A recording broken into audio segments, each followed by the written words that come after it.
Good evening, my name is Lynn Hughes and I'm co-founder of the Technoculture Art and Games Research Center, TAG, that Bart Simon has already talked to you a bit about. In fact, he's the other one. But there are lots of other people in TAG. And so my job here tonight is just to talk in a sort of semi-official fashion a little bit about Concordia. It'll be very short, and then we'll lead into David Cage's keynote presentation. So bonsoir, bienvenue à l'Université Concordia pour la présentation de David Cage.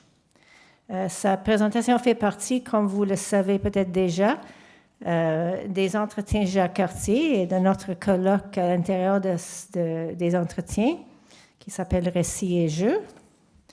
So it's great to see you all here tonight. And most of you know, I think, that this keynote is part of a colloquium called Experiencing Stories with/in Digital Games, which is part of the Entretiens Jacques Cartier colloquia, which are going on around town this weekend and Monday and Tuesday. So Concordia is proud to host this event and to host the lively discussion on digital games that is happening here today. And I'm here just to tell you that this is part of Concordia's really not just positive but active relationship with digital culture. So I think it's relatively unusual still that a university manages to step up to the plate in terms, especially in terms of creative uses of new and emerging technologies.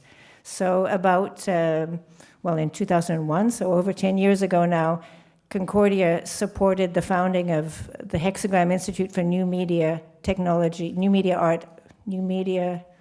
Art and Technology.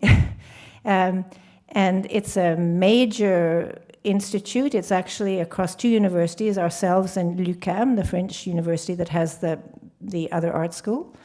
And we have incredible infrastructure. There's about 80 researchers working basically from the art end towards technology, which is just very, very unusual. And so we've been really privileged to have the university and I suppose the Canadian government, which put a lot of money into it, supporting us. And more recently, Concordia supported the founding of TAG, so really was able to understand that games is an area that is really important to address.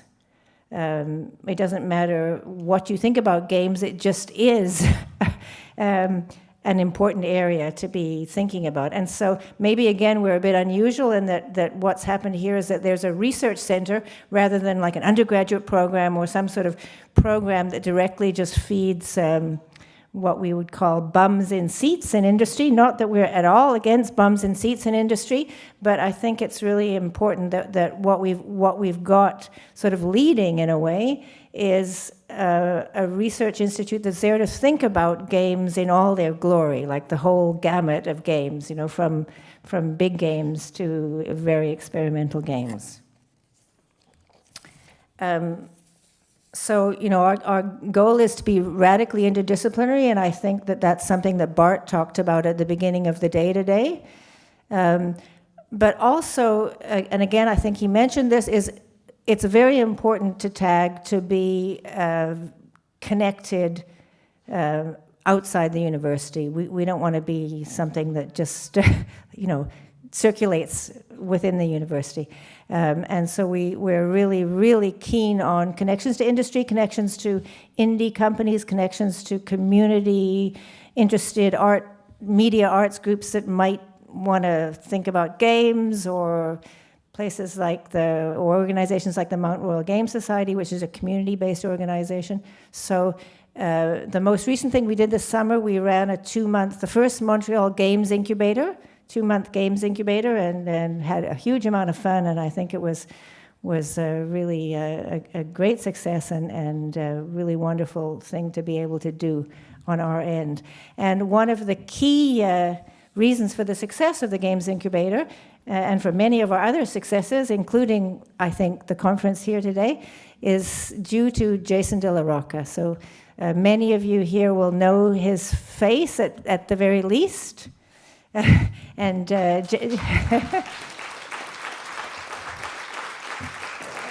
so you will know that for about 10 years, Jason was director of the International Game Developers Association, and that more recently he stepped down to be a sort of independent consultant and general man about town. So I'm going to hand it over to Jason to introduce our speaker tonight.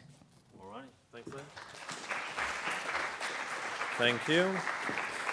So, we're very, very fortunate to have David Cage here with us this evening. He hasn't been to Montreal in 30 years, so we're very lucky that we were able to convince him to come over and speak to us. And he's fortunate in the sense that he doesn't have any academics kind of ahead of him presenting, crazy theories and models and such. He just gets to present his own crazy theories and models. And in fact, David has been quite outspoken and sort of against the grain in many ways in the game industry, starting with Omicron and then Indigo Prophecy or Fahrenheit back in Europe. And of course, Heavy Rain getting a lot of attention for being something quite different than what we're accustomed to in sort of more traditional games. And when we were putting together the program for this and thinking about who could we get to do a keynote, our first thought was David, really, and so we're super happy that he was able to come and present for us. So with that, I'll just welcome David up to the stage and let him rip, and we'll have time for questions when he's done. So thanks so much, David.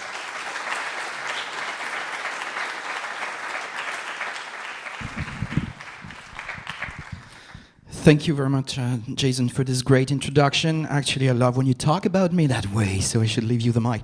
It's a real pleasure for me to be with you here tonight and to discover this great country. Yes, I was there 30 years ago when I was, I was younger. And it was also a pleasure for me to come to this country and to see where all these French talents go. So, woo-hoo. Okay, that's not a good start. I'm David Cage. I'm the CEO and founder of this company called Quantic Dream. We're a French developer based in Paris, in France. We're around for about 15 years, and we're roughly 150 people right now. So we are one of the last surviving indie French developers, where there are not so many around anymore, unfortunately. If you came here tonight to hear the voice of the video game industry, I'm afraid you came to the wrong place. To be honest, most of what you're going to hear tonight is not exactly widely agreed and accepted in the industry. I believe in storytelling, I believe in emotions, I believe in games for an adult audience. And I always have a strange feeling when I go to E3, for example, and I just walk in the alleys of the show. And I discover all these games, first-person shooters and zombies and aliens here and there. All these games look a little bit the same to me, and I really feel like an alien in my own industry, which is never something. It's always a strange feeling, to have the feeling that you don't make exactly the same work. And it's not to say that these games are not good.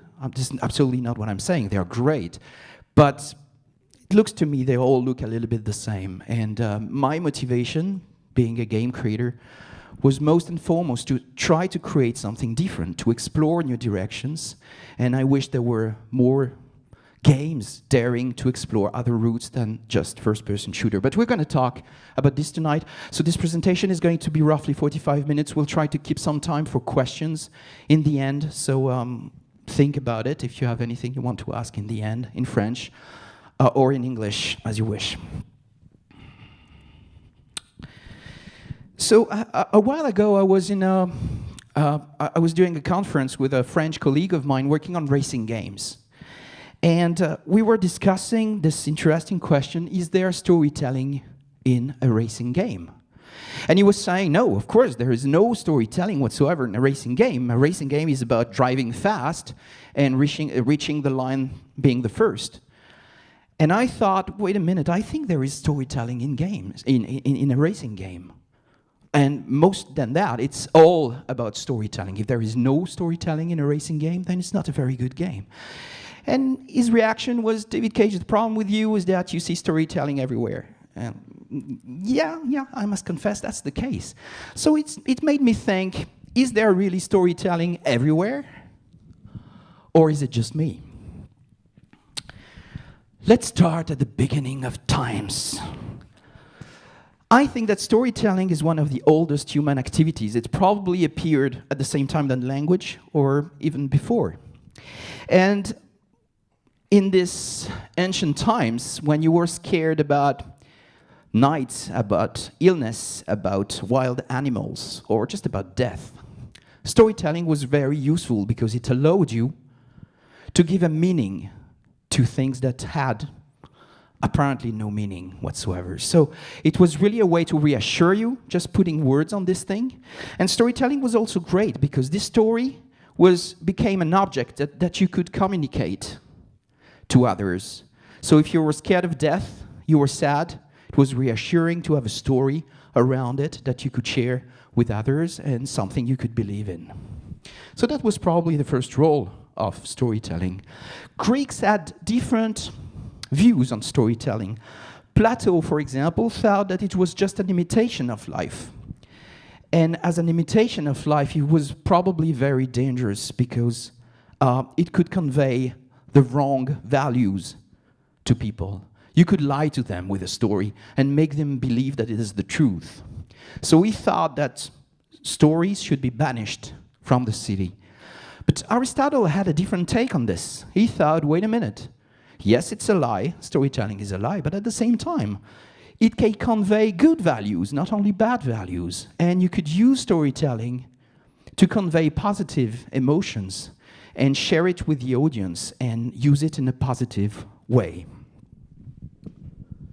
So, is storytelling is, of course, in movies and in television, but I quickly realized that storytelling was pretty much everywhere.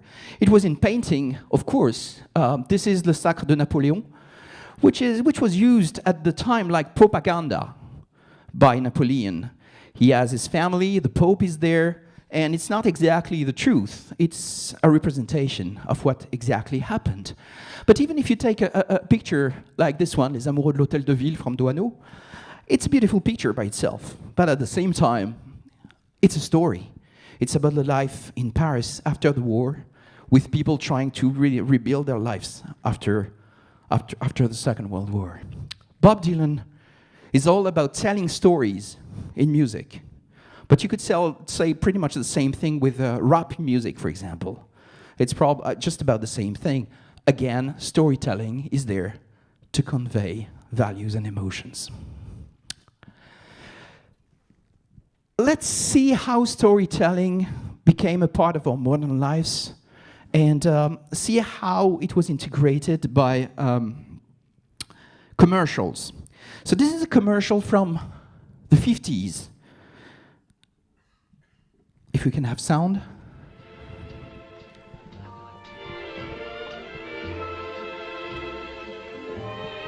You know, everyone knows the importance of taking a break every once in a while when you're working.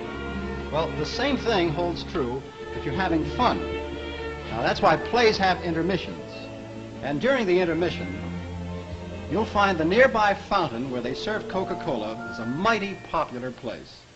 A sparkling glass of ice-cold Coke is a sparkling addition to the festivity and the excitement of opening night. Coke has a bright flavor, a distinctive flavor, all its own, that has never been equaled. It's bracing, too.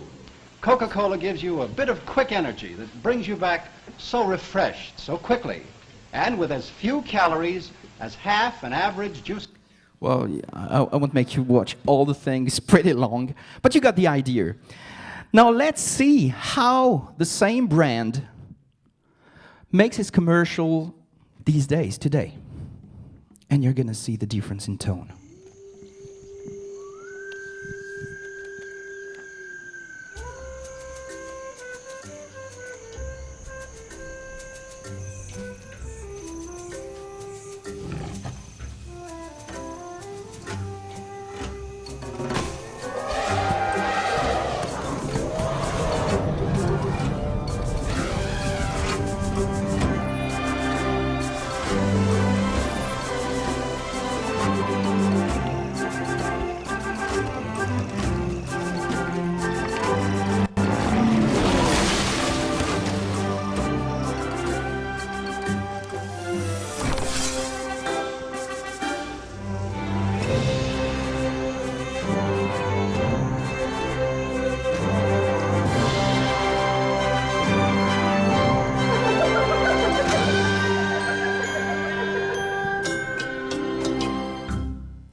Okay, what's the difference between the same commercial in the 50s and today? In the 50s, what they did was talking to you about their product. Drink it because it tastes good, it gives you energy, and blah, blah, blah. Today, what they do is basically telling you a story. They tell you a story. And the story triggered an emotional reaction from the audience. It made you smile or it made you think about it. This is a story that you can also communicate to people around you. And as you're going to tell this story, you are going to communicate Coke values at the same time. So in commercials, they tend to say that there were 3 eras. There was the time where they were talking about the product. Then it went to the time when they were talking about the brand. And today they talk about the story. And the story is a much nicer way to tell you interesting things about their product without looking like you're telling anything about this product in particular. Politics also use storytelling, of course. And it officially started with Karl Rove, with Ronald Reagan first. And then we got the biggest storyteller of all times, George W. Bush. He has a big hit with his mass destruction weapons in Iraq. It's probably his best story. And he had a lot of success with it. Politics also use storytelling in order to convey their values to you. Sport is my favorite form of storytelling. I love it because it's the only form of storytelling where no one knows what's going to happen. The actors don't know, there is no writer, the audience doesn't have a clue, and it's a form of emergent storytelling in many ways, and that's very interesting. So you got my point. Storytelling is everywhere in our lives. It's not only in movies or in films. It's about the way we communicate our values to our kids. It's about how we entertain ourselves, how we share our values, how we communicate what we believe in, and how we transmit our culture. Now let's talk about storytelling in games. So storytelling in games is something interesting.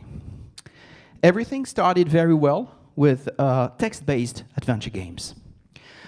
The most famous one is called Zork, and it was absolutely fantastic because basically it was a text and you just typed what you wanted to do in this game. And the game unfolded accordingly to your choices. So it was like an interactive book where you could actually see what will happen. But then graphic games appeared. And this is a big switch. This is something extremely important that we still have today.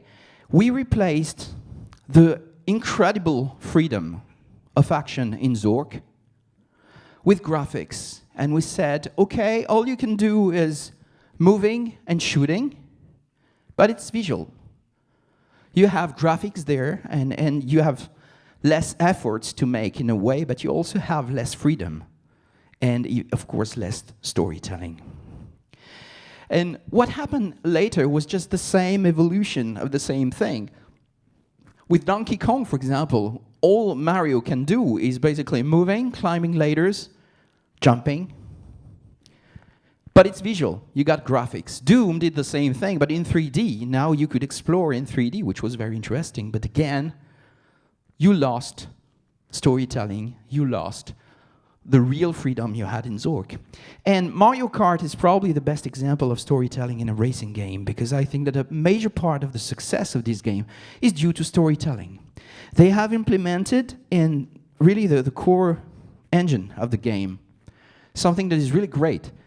When you're not in the first position, all the followers drive a little bit faster. What they do by doing this is giving you an opportunity to generate storytelling. I was first, but suddenly someone came after me and became first again, but then I won again and I crossed the line first. So you generate storytelling by triggering twists and turns in the story, and this is what makes this racing game maybe better than others. So where are we with games today? So some figures to start with. These are the best-selling games in 2010. And what you realize with these figures is that if you take family games, like, for example, Wii Fit and Just Dance, or this type of games. Kids games, like Pokemon and other titles like that. And action games, like Call of Duty, etc. You have 80% of the sales. These three genres are 80% of the sales. And if you add sports games, you have 90%. So casual family entertainment and hardcore, this is 90% of our industry today. But the other thing that is quite surprising is that 75% of the console games are not played until the end. Which means that when 100 people buy a game, only 25 of them will play the game until the end. It means that 75 will leave stop playing before the end.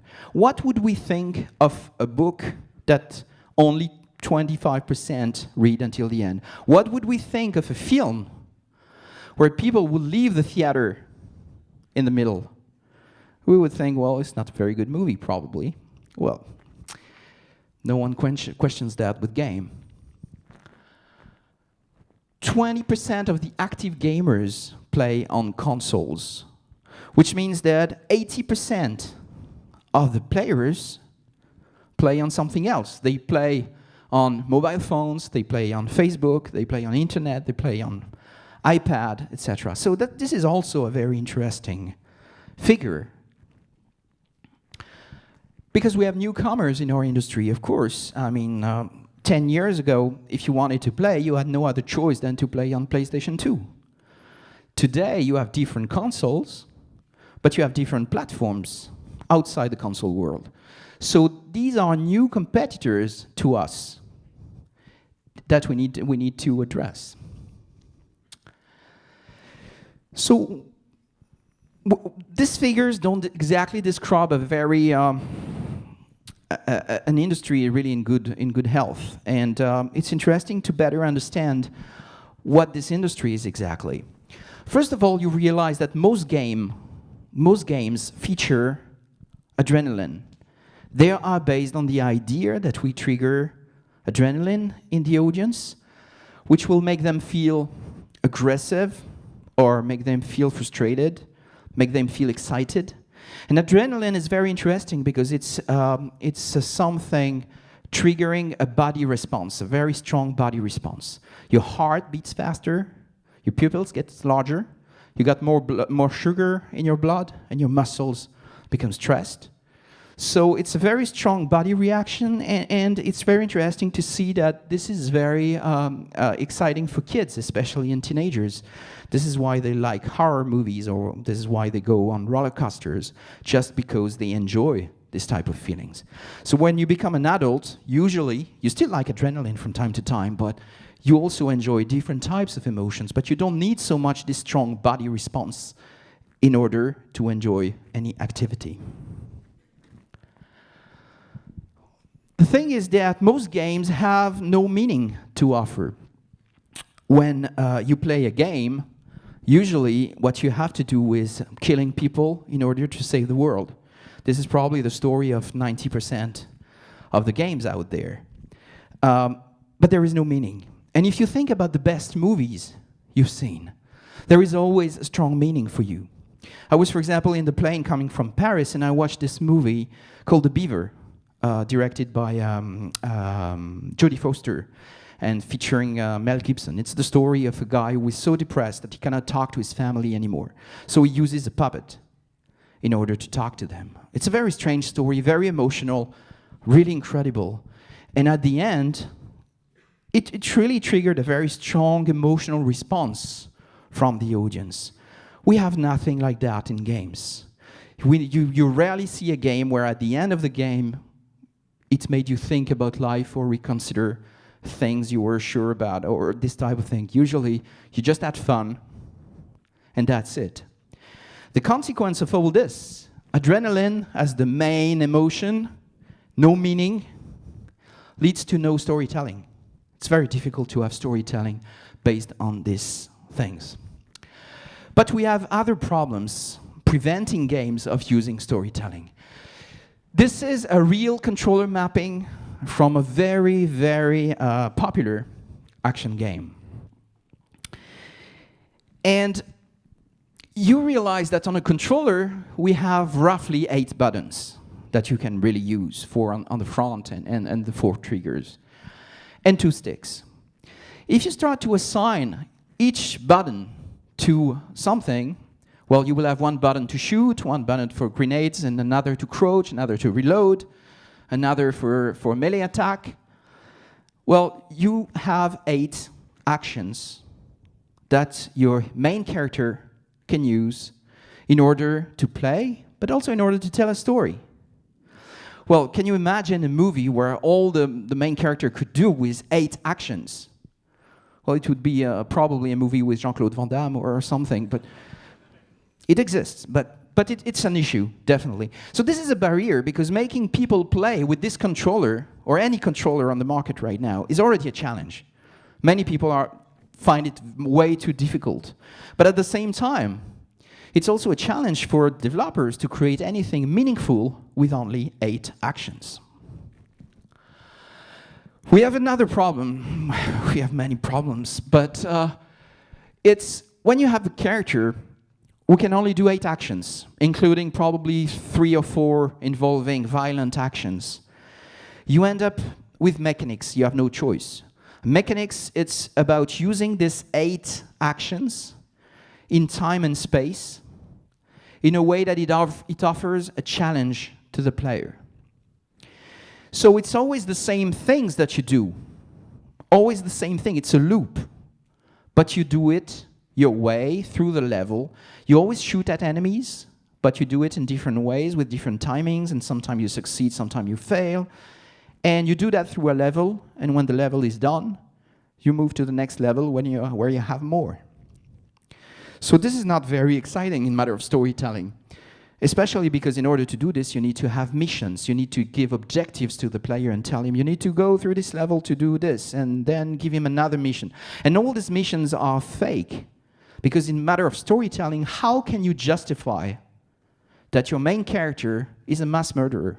He's going to kill hundreds and hundreds of people who wanted to kill him, and find a justification to go from the jungle level to the snow level to the desert level.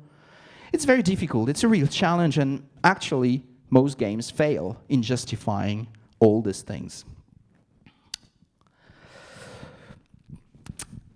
Narrative structure, we're not helped there. This is the narrative structure of most video games out there. A cutscene, just to prepare the setup, the context for the next scene, then action, which is usually violent action. Then another cutscene to prepare the context for the next scene, etc., etc., etc. This is exactly the structure of porn movies. You got a nice cutscene, you know, the gardener coming to the castle. Oh, we've seen the same one's great. And no one cares about the story. Everybody's there for the action. So the shorter it is, and no one cares if it's terrible, what matters is action. And it's exactly the same narrative structure. I'm not talking about quality, I'm talking narrative structure, done games. Characterization. It makes complete sense when you have games where all you have to do is killing people, that in matter of characterization, you want a main character that is just strong. Because all he needs to do is to fight. So you don't need him to be clever or to have an interesting personality or whatever. You just need him to be able to use a gun. So you don't need really to dig too much in characterization, and that's a pity. And there are some misconceptions about characterization in games. In many games, many developers think that they need to create an empty shell with the main character. So the player will project himself in this character in an easiest way, which is wrong. It's totally absurd. Or they believe that the most lukewarm he is, the better, because if he had a strong aspect, if there is a strong aspect in his personality, is going to be an issue for the player, which is certainly not the case. People enjoy strong characterization as demonstrated by films, TV shows, literature, and games are no different. So you got my point. Games use the same rules for 30 years. Exactly the same rules, no difference. There's a huge difference between Doom and the latest first-person shooter today on a technical point of view. But when you look really at the concepts behind the game, then you realize it's pretty much the same game. So you saw in the previous slides that I said many times most games or many games. I never said all games. I certainly don't pretend that I'm the only one in this industry to have seen all these things or to try different things. That's really not the case. This is really not what I'm saying. There are many other very talented people in this industry, and these are just some of them. I just mentioned Limbo. We're all familiar with that. This is The Last Guardian, next game by Ueda. Or Journey. This is the next game by the guys from that game company. They did The Flowers before, which was also a fantastic game. Or this is Catherine, which is a very surprising Japanese game involving storytelling. But I don't care so much whether these games use storytelling or not. I'm interested only in two things. Do they trigger emotions, different emotions that I usually find in games? And do they try to be different? Do they explore another direction than the rest of the industry? And I believe this is the case for this game. There are many others that I could have mentioned, of course. A changing landscape, but games don't change. You got it. And this is going to be an issue at some point. It is going to be a business issue because we are not doing well as an industry. It's more and more difficult to sell games that are very expensive. It's very difficult to get a new audience because the kids today, they don't play on DS anymore. They start playing on Facebook. They play on iPad. They play on different consoles, and we'll need to find ways to get them back. Now let's talk about what I learned working on Heavy Rain. And probably the easiest way is to show you a little bit for those of you who are not familiar with the title.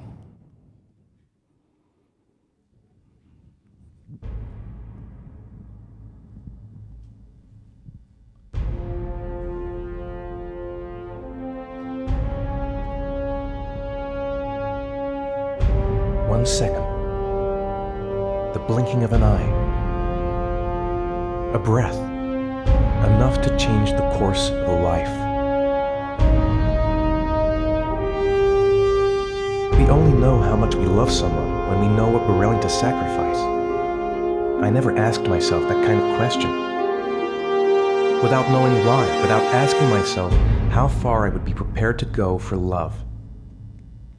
Sometimes it's better not to know.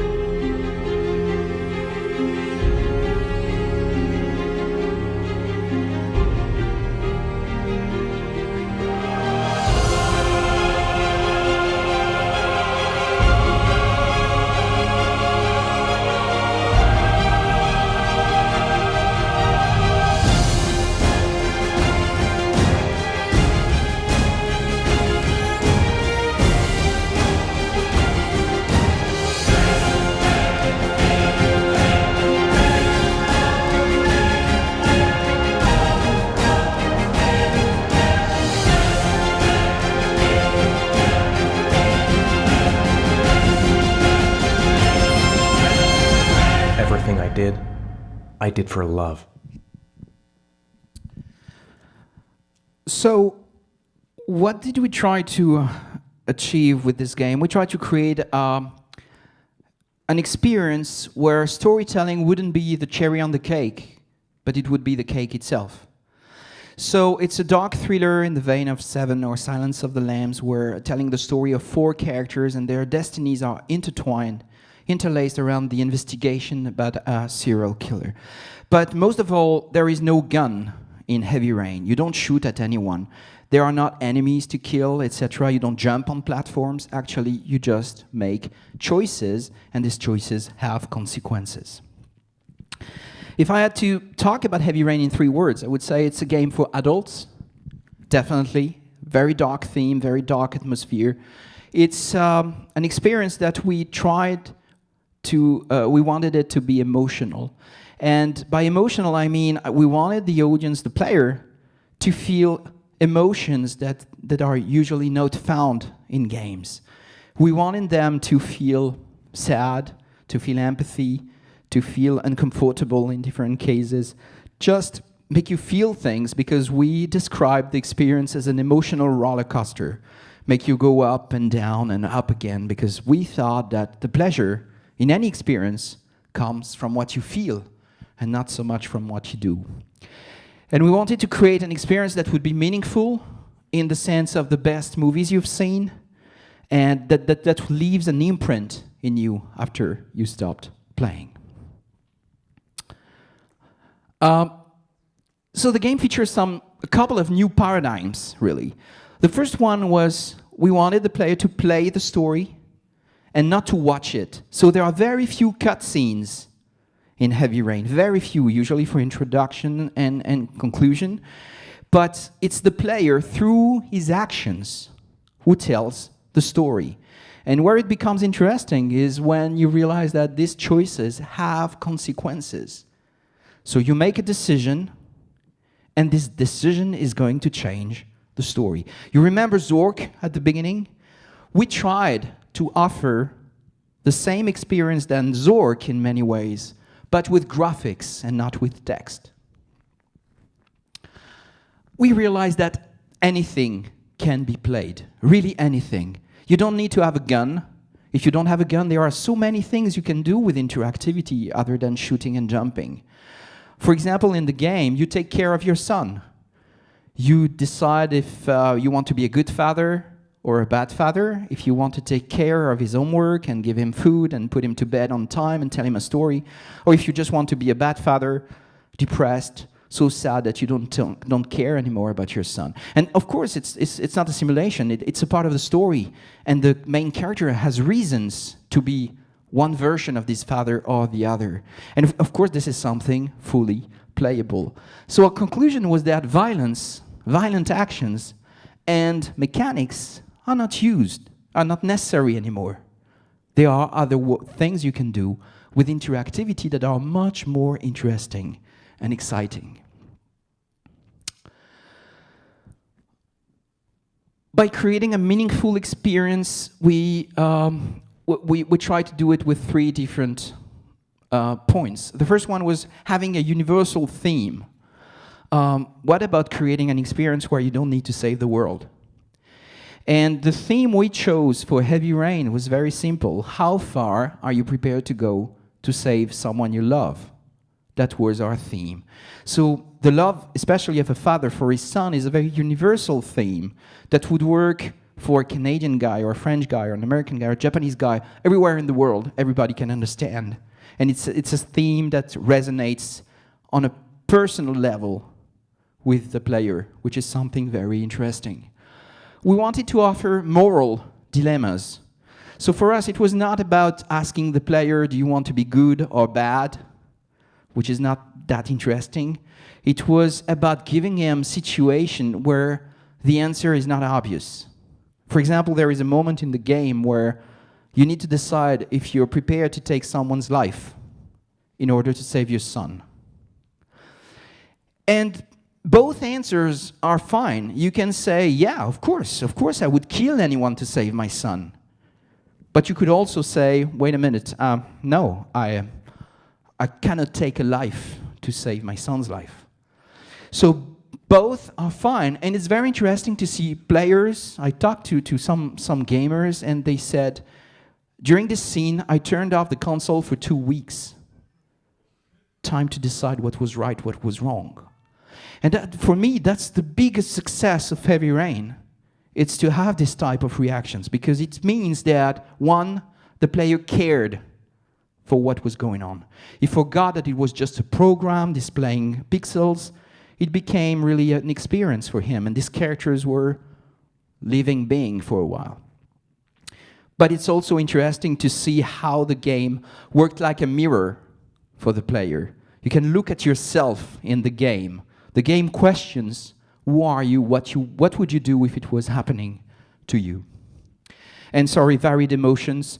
Yeah, we wanted to offer different emotions than the one usually found in games, and we thought that was a very important aspect of the experience. And judging by the reactions, we realized that some people felt really sad or really uncomfortable in many scenes, which was for us very interesting. You remember we talked about the narrative structures of video games. When you look at the narrative structure of cinema or theater or television or literature, you realize that narrative and action work together. The narrative is there to prepare action, but action is there to support the narrative, and both work together at the same time. And this is really the type of structure that we tried to have in Heavy Rain. One of the most important things we discovered is that all the classic rules of linear writing apply in games exactly the same way. So all the things about the 3 acts and the turning points and the climax, all these things work exactly the same way in games. And it's always a big shock for me when I play some games and I realize that even when they cared about storytelling or seem to care, they totally ignore all the basic rules that movies know for 100 years and that mankind knows for 2,000 years, because basically it's always the same rules. The first myth from the Greeks were already based on certain classic rules about storytelling. Well, games today, many of them, totally ignore them. It's fine to understand that, but at the same time, you realize that this is not enough, because, okay, linear storytelling is not interactive storytelling. And the main issue we have with interactive storytelling is the structure, the narrative structure. If you think of your story like a tree structure, where each choice would be a branch, you realize that you have the first branches, but they're going to lead, you know, your first choice. But each branch is going to lead to more branches, and each branch will lead to even more branches. And very quickly, you're going to end up with a huge tree full of branches, different options, having consequences one on the others. And very quickly, there is no way you can even write this thing, because there will be so many options and variables, but you won't be able to produce it because it will require so much data. So I worked on a system I call banding stories. Banding stories is about considering your narrative structure like a rubber band that the player can stretch or deform based on his actions. What I love about this thing is that your rubber band is the backbone of the story. It's always there. Whatever you do, it has a start, a middle, an end. But you really give a space to the player to play with it, with your story, and to stretch it as much as possible. But you remain in control. You remain in control on a writing point of view, but on a production point of view. So this is the only solution that can work. And you can have rubber bands within a scene, but you can have rubber bands stretching other rubber bands at the scenes later, and your whole story becomes a huge rubber band that the player can stretch and deform. So all this was great, and it was one of the many techniques we had to work on in order to develop Heavy Rain. So this is just a diagram of one scene of Heavy Rain. It's the simplest scene, is the scene with the shopkeeper, Hassan, for those of you who played the game. It's a very simple scene, but this is the type of mapping that I have to work on. And what you can see is basically that the scene can be incredibly simple. It's about a guy going in a shop, and he's in the back of the shop, and while he's in the back of the shop, there is a robber coming, and you need to decide what you want to do. So my work was to find all possible ways of telling the story from there. What can happen? And the easiest way is to do nothing. You stay just in the back of the store, and you wait until the robber leaves, and it's going to lead you to a sad end. And that's the easiest way. But then you can have more complex things. You can go to the robber, you can make noise, and then you have different connections and different things that can happen. My work as a writer is basically to think of all possible options where, you know, a linear writer, if I was writing a film, I would just think of one option and write it. Here I had to write all possible options. I had to connect them as much as possible to save production work. I mean, keep in mind that every single box means dialogues, animations, sound, cameras, etc., etc. So I need to be clever about how I do this thing, otherwise it's going to take too much time to be produced. So write all possible options, be clever about how to connect this thing to create an organic story. And the challenges for me are really different on this thing. The first difficulty is for me not to write one good story and many bad stories, but to make sure that whatever path you choose, it gives you a good story, and it gives you, most of all, a consistent story that makes sense all the time. So this is really a lot of work, and usually I tend to say that film writers write a 2D script. They master time, they master space, they know exactly what their main character is going to do. It's a 2D script. It's about 100 pages for a film. What I had to do on Heavy Rain was a 3D script. I still have time and space, but I had interactivity that gave some extra depth to the script, and that was some work, and it resulted in a script that was about 2,000 pages. So the key figures of Heavy Rain, more than 2 million copies sold on one platform. What I mean by that is that when you come to the market with a different proposition, with no weapon and no violence, you can still find a market there. And most of all, 72% of the buyer completed the game. And that's the most important figure for me. You remember at the beginning we say only 25% of the gamers complete games in general. Here, 72% for Heavy Rain. And I think that storytelling played a very important role because people cared for the characters and they wanted to know what would happen in the story. So what did I learn? Interactive storytelling is a valid medium. You can have this approach. You can come to this platform with something you want to say, and you can express yourself, and you can tell something strong and interesting and different with interactivity without using any gun or violent action. But there is also a market for it. You can actually sell that. I mean, people want to play things that are different, and they are more open than we think. So we only sold 2 million copies. This is certainly not Call of Duty, but at the same time, it's a new IP, it's a new genre, it's only on one platform, so it's considered like a commercial success for this type of games.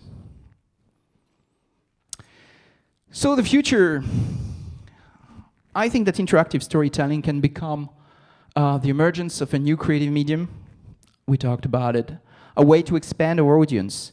That's a very interesting point, because when you think about games today, if you talk about video games to your fathers or your grandfather, there's a good chance that he is not interested. But if you can talk to them about the last film you've seen or the last book you've read, but certainly not about the last game you played. And the reason for that is that the games we create are not appealing to mainstream. Not everybody's interested in shooting at zombies, believe it or not. But it's something we have difficulties to understand in our industry. There is a world out there and there are so many stories to tell that are completely different use of interactivity that we can make. But most of all, it's a place for future talents. I'm absolutely sure that the next David Fincher or the next Stanley Kubrick or the last whoever, you name it, will appear in the game industry. We are a new medium, and there are many, many very talented people here, maybe in this room, who will be the future of the industry and invent this new language and this new creative platform. Because at the end of the day, the question is really, can we offer more diversity than what we currently do? At the moment, it's a very polarized industry. On one side, you have casual games and family entertainment. And on the other end, you have hardcore games based on zombies and aliens, and where you need to shoot. So, but there's nothing in between. And most people could be interested by what's just in the middle there. Because it's time for us to decide what we want to become as an industry. Do we want to be toys? We could be toys, that's fine, there's nothing wrong with toys. It's just you open the box, have some great time, close the box, forget about it, move to the next box. No meaning, whatsoever, but it's still fun and entertaining, and that's fine, there's nothing wrong with that. Or we could become the comics industry. Comics industry is very different. There are 3-4 main publishers who still make money today in the US. There are some masterpieces. I'm a big fan of Frank Miller, for example. I think his work is great. But at the same time, mainly, it's all about telling the same stories again and again, pretty much the same way through the past 40 years, always with superheroes having strong powers, etc., etc. And they have a very a strong base, a strong community of people following them, and who are in love with comics. But usually there are kids and teenagers. There are less and less adults actually reading comics on a regular basis. So the industry, the video game industry, could become like that. Hardcore fans, still making money, sometimes a masterpiece here and there, but most of the time it's just things that people enjoy when you're a kid or a teenager. Or we could become the film industry. The film industry offers diversity. There are some action films where you can see aliens and zombies, but there are also psychological drama. They have comedies, they have tragedies, they have soap, they have whatever you want. There is a film for every person that you may enjoy at some point. So what do we want to be in this panel? That's really the question that we'll have to answer in the coming years. My guess right now is that we're going to become the comics industry. I think that this is where we are targeting, and it may sound strange for me to say that after all I've said so far, but I don't see the evolution I hoped for joining this industry happening right now. I think we are going to remain a medium for kids and teenagers, focus on the same stories and the same activities, usually violent activities. This is my take.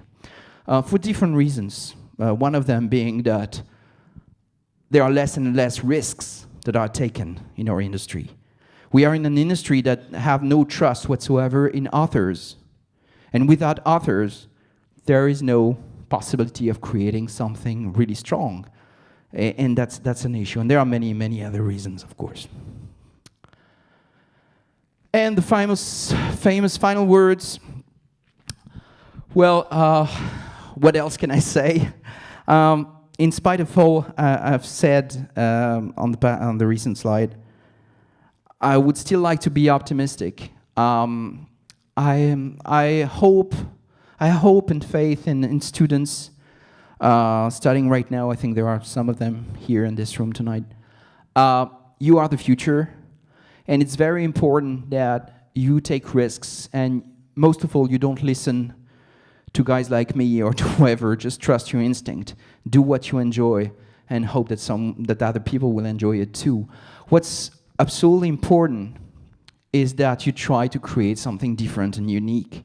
Sometimes I do conferences in schools, and sometimes you see very unique things, but sometimes you also see ideas that were developed 20 years ago. And you want to ask the guy, why did you do this? It's been done before. Why do you want to do it again? Why not trying something new? And, well, there is no real answer to that. I think our industry is all about innovation. It's about new ideas. It's about being creative, and this is so important. It's also important for publishers to take risks. Sony took a big risk by financing Heavy Rain. It was definitely not an obvious game to sign. You know, my pitch to Sony was, hey guys, I'm gonna make a game about child abduction. How does it sound like? Exciting, huh? Child abduction was oh my God, are you serious? And at the beginning, they thought I was kidding. No, that's really my story. And pitching Heavy Rain, I had to explain that it was a game with no level, a game with no weapon. And when I explained that, most publishers asked me, well, you don't shoot, you don't jump, you don't drive, what do you do in your games? Like if that was defining interactivity. And we hope that with Heavy Rain, we open a door to other people. We will try maybe something completely different, but at least I hope we showed that you could sell a game based on new ideas, and that there's a market for that. People want that more and more. So be courageous, take risks, and trust your instinct. Thank you very much.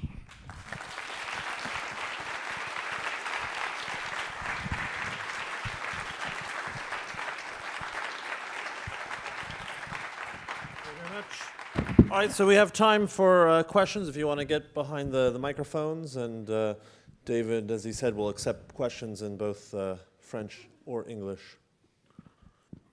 Or German, or Italian, or Spanish. No. Really? No. Oh, jeez. All right, why don't we start over there? Go ahead. Thanks. Hi, David. Hi. Congratulations on Heavy Rain. Thank you. And my question is, what do you do when there's instances where your publisher says, you know what, David is wrong. He doesn't get it. He doesn't know what he's doing. Or if maybe there are team members, at Quantic Dream that says, does David really know what he's doing? How do you keep your conviction and execute your vision through? That's a very good question. What can I answer? There are two different things in your question. When your publisher asks you has doubts about what you're doing, and when your team has doubts. Regarding the publisher, actually, it rarely happened to us. It happened only once with Vivendi on Indigo Prophecy. They didn't have a clue what we were doing. We knew what we were doing, but they didn't get it. And basically, we visited them and asked them, you know what, maybe we should stop working together and find another publisher. What do you think? And they agreed, and we signed the next week with Atari. So when your publisher doesn't trust you or understand you, just find another publisher. That's pretty much the only thing to do. But I was very, very lucky in my career so far, because I mainly worked with people who chose to work with me because they liked what I was doing. So from there, they didn't try so much to understand what I was doing. They was just checking milestones and keep their fingers crossed that in the end something will be there. But it's a very scary thing for them, to be honest with you, because the game comes together very late in the development process. It looks like crap for 90% of the time. So you need to find a publisher who was really calm and really cold-blooded and trusts you a lot, otherwise he's going to just die of a heart attack before the end. And we announced that to Sony when we signed with them, because we suffered so much with Vivendi. Vivendi didn't see the game coming along. And suddenly Atari signed, and everything came together at the same time, and they said, oh, this game is obvious, we can see where it goes. And we warned Sony on Heavy Rain. We told them, be careful, you won't see anything convincing before beta stage. So that was something scary. With the team, I have less and less the problem. Honestly, developing my first game, Omicron, was a nightmare. The team was really dubious about what I was doing. I didn't have a clue what I was doing. I was saying I didn't have a clue, which is even more scary for everybody, so I stopped doing this now. I say, yeah, I know, don't worry. In fact, I don't. And I prefer, in general, to be honest and to say, you know what, I don't know what it's going to be like. I just hope it's going to be this, and if it's not this, I have a fallback plan. And if the fallback plan doesn't work, then we don't know. But with my team, most of the people in my team are there for 10 years. They start to trust me a lot. And we have a very open dialogue together. I mean, everybody in the studio can criticize my work, what I write, and say, I don't like your stuff. The last time we sometimes do big meetings in the open space, so you got 150 people in front of me. And we meet every 3 months or something like that this way, and I tell them where we are with development, what I want to achieve, what I believe in, etc. And one guy said, well, I read your script and I don't think it's very good. It looks like this and like that. And I said, oh my God. So you got someone saying this in front of all the team. But it's very interesting to have this type of relationship because in my team, everybody criticizes and the only thing that matters is the final result. But after 15 years, all the people in the team have a reason to be at Quantic Dream and not somewhere else. They understand what we do, and they chose to be there, so it helps a lot. So I have a fantastic team, really fantastic team, very patient, hardworking, talented, experienced now, and I couldn't do games like Heavy Rain without them. Merci beaucoup. Merci. Go over here. Hi, I'm going to rewind to the beginning in your introduction. You said something very interesting in that sports is one of the most exciting stories because you don't know the outcome. And you add in Mario Kart was a very exciting game because not only do you not know what's going to happen, but the player comes out of it with his own story as well. I am the definition of a hardcore gamer, adrenaline junkie, competitive. I play fighting games. The goal is to understand the mechanics, own them, and perfect your skills. I'm wondering, as a designer, on which side of the coin are you as to what's more important, telling a story to the player or the story that the player comes out of with your game? Which one to you is the most important as a designer? What matters the most to me is what the player feels. And in order to make him feel something, I don't believe so much in sandboxes, where you just put tools, in the sand and you let the people play with them. I prefer roller coasters, when someone thought about your experience before. And what I try to do is to create a narrative space. It's not a line, otherwise it's a movie. It's a space. And I try to give you freedom within this space, so you can have your own story within the story I designed. But my responsibility as the designer is to make sure that whatever you do within this narrative space, you have a good experience, and you have an experience that corresponds to you as a person and that you really enjoyed. So that's really my job. Okay, follow-up question. What was the most exciting story that a player that played your game came and told you? Oh, there were many stories that people told us. Really, the one that really impressed me the most was and different people told me that, was the one who turned off this console for 2 weeks before deciding what he wanted to do. I thought, wow, that means something.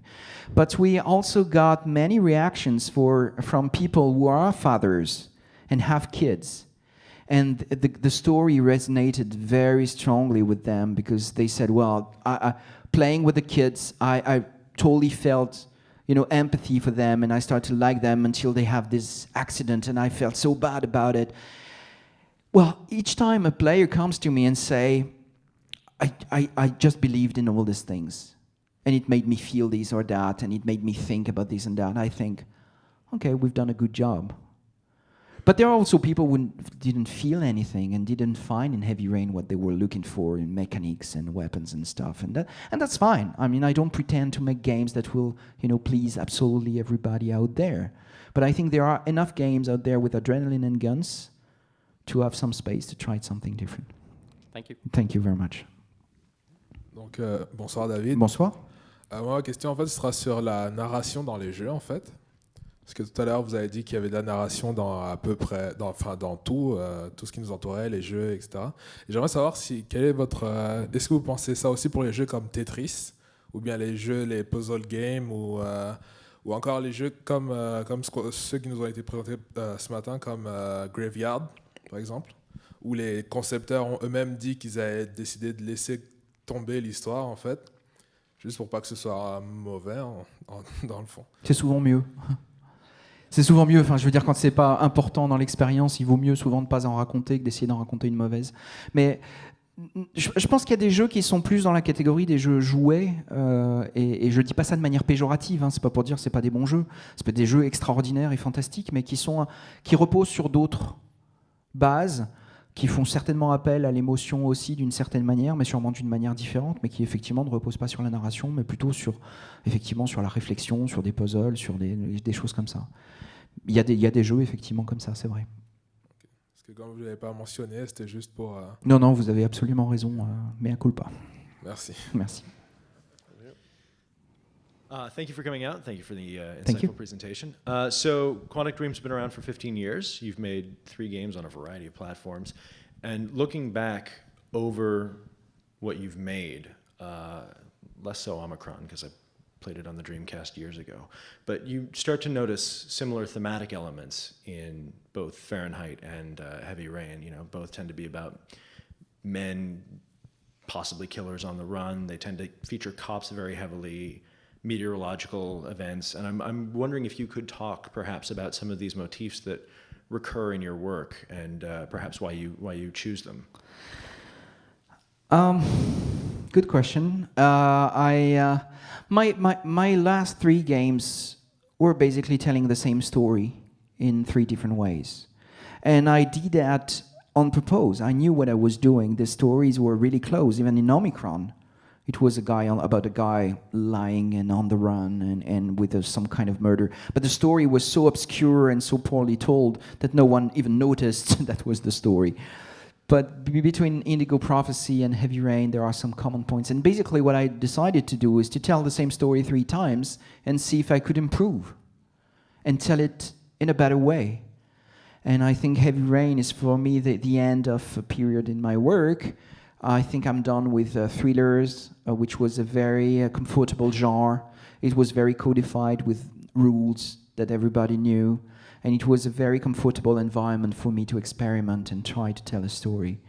So I'm done with that, and I'm going to try something else. But I think that someone told me that there was my games were about schizophrenia in many ways, because Omicron was about having your soul being transferred to different bodies, and Heavy Rain and Fahrenheit were about controlling different characters and seeing how you can play with them in different ways. And I think that's probably one of the themes in my work. But I don't know, 3 games is nothing in a career. I probably need another 3, 4, 5 to see if there are motifs in what I'm writing or not, and if they are meaningful and interesting. So it's too early to say. Merci beaucoup. Merci. Bonjour, Sébastien Janvaux, je suis chercheur Bonjour. et game designer. Un de mes jeux préférés en ce moment, c'est... Vous en trouvez? Hein? Vous en trouvez? Vous êtes chercheur game designer, vous en trouvez des game design? Oui, un peu. Pardon. Disons que Désolé. Oui, donc là... Ça me fait... un de mes jeux préférés en ce moment, c'est Passage, un jeu en 100 pixels sur 16 que je trouve incroyablement puissant au niveau des émotions qu'il développe. Et je me disais, ben voilà, c'est un jeu qui traite de la vie courante, hein, juste la rencontre d'un homme, d'une femme. Et bon, vous disiez que le jeu vidéo allait vers la bande dessinée, mais peut-être d'un côté un peu, enfin, j'entendais quand même une connotation un peu péjorative, dans le sens où on va aller vers les super-héros, etc. Et justement, je faisais une conférence ce matin en disant que la bande dessinée, bah, c'était aussi Mouse, par exemple, ou American Splendor. Voilà. Il y a des chefs-d'œuvre dans la bande dessinée, hein, je l'ai dit aussi, hein, c'est absolument vrai. Et il y a des chefs-d'œuvre dans les jeux, il y en aura encore, hein, quelle que soit la voie. Alors, là où je me pose la question, c'est justement se dire à quel point les modes de production actuels de l'industrie du jeu vidéo n'imposent pas certaines thématiques. Par exemple, c'est vrai qu'on parle assez peu de la vie ordinaire, par exemple, dans les jeux à grosse production. Absolument. Alors, ce qui peut être intéressant dans vos jeux, effectivement, c'est ces petits moments de vie ordinaire, mais malgré tout, bon, et là vous faites une sorte de confession, vous avez fait un thriller, ça reste encore du thriller, vous voyez ce que je veux dire, par rapport à tout ce que vous dites sur la violence, les armes à feu, etc. etc. Je me dis, j'aimerais vraiment avoir votre point de vue là sur les logiques de production dans l'industrie du jeu vidéo par rapport aux thématiques que ces logiques vont imposer finalement. C'est une vaste question. Alors, un des problèmes de l'industrie, c'est l'importance grandissante que prend le marketing chez les éditeurs. Je le sais, j'ai été chez Ubisoft, j'ai démissionné pour ça. Donc, C'est un vrai problème parce qu'on est dans un média qu'on aimerait définir comme créatif et on aimerait qu'il y ait un peu plus de créateurs, qu'il y ait du pouvoir et pas uniquement des gens du marketing. Bon, c'est une position, c'est une des raisons, mais je crois aussi qu'il y a un certain cynisme qui s'installe dans l'industrie, qui est aussi de dire à un certain moment, notre public, c'est des gamins et des ados, ils veulent visiblement des jeux où on se tire dessus, on va leur en donner, quoi. Et ce qui est un peu paradoxal, parce que moi j'ai 42 ans, et en fait on est pas mal de créateurs de jeux à être dans cette zone d'âge. Et très honnêtement, j'entends beaucoup de créateurs de jeux dire « Moi, les jeux de tir, c'est plus ce que j'ai envie de faire. » Je trouvais ça très fun quand j'avais 20 ans, 25 ans, j'étais très heureux d'en avoir fait, mais maintenant j'ai 40 ans. J'ai envie de passer à autre chose, j'ai envie de raconter d'autres histoires, mais l'industrie fait qu'il n'y a pas d'espace pour ce genre de jeux où ils sont difficiles à créer. Et donc effectivement, il y a une espèce de récurrence comme ça, où on se dit « Qu'est-ce qui a marché l'année dernière ?» Vous avez vu les charts là ? Tous les éditeurs du monde prennent ces charts de l'année dernière pour décider ce qu'ils vont signer cette année. Et donc évidemment, on se retrouve toujours avec les mêmes jeux, mais tant que les gens achètent, pourquoi est-ce qu'on changerait ? Si vous étiez à l'E3 cette année, sincèrement, vous avez vu 40, 50 jeux de zombies. 50 jeux de zombies, combien vous allez en acheter dans une année ? Imaginons que vous êtes un fan, vous adorez les zombies. C'est votre truc dans la vie, vraiment, vous êtes fan de zombies. Vous allez en acheter 1, 2, 3. Qu'est-ce qui va arriver aux 47 autres ? Les 47 autres, ils ne vont pas recouper leur budget. Vous savez quel est le pourcentage de jeux qui recoupent leur budget entre les jeux qui sont killés en cours de développement, puis ceux qui sortent et qui ne marchent pas ? Entre les jeux signés et ceux qui sortent, 4%. 4% des jeux recoupent leur budget. Donc c'est vraiment extrêmement négligeable. Donc on est dans une situation paradoxale où les éditeurs ne veulent pas prendre de risques éditorial parce qu'il y a déjà tellement de risques industriels qu'il est assez difficile de prendre tous les risques en même temps. Et c'est pour ça, encore une fois, je le dis à chaque fois, et je ne suis pas payé pour le dire, mais Sony a pris un énorme risque en signant Heavy Rain, et je suis particulièrement heureux que ça ait été quelque chose de rentable pour eux, parce que j'espère que ça va ouvrir la porte à d'autres et montrer que c'est possible. Alors, juste pour finir, par rapport au mode de distribution, on voit bien par exemple actuellement émerger une scène indépendante aussi du jeu vidéo. Il y a peut-être d'autres modes de distribution ou de production à inventer pour permettre cette production créative. Oui. Moi, je pense aujourd'hui la créativité, elle est chez les indés. Elle est notamment sur tout ce qui est jeux, PSN, XBLA. La vraie créativité, elle est là. C'est-à-dire les gens qui inventent des choses sont là, et c'est pas par hasard si dans les exemples de jeux innovants, il y avait Limbo par exemple et Journey qui sont deux jeux qui seront téléchargeables.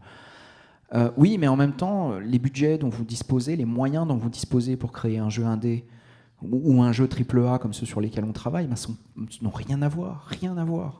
Et malheureusement, très honnêtement, je le dis sans fausse modestie, je ne suis pas assez talentueux pour travailler avec des budgets, avec des bas budgets. J'ai besoin de beaucoup d'argent pour faire les jeux que je fais.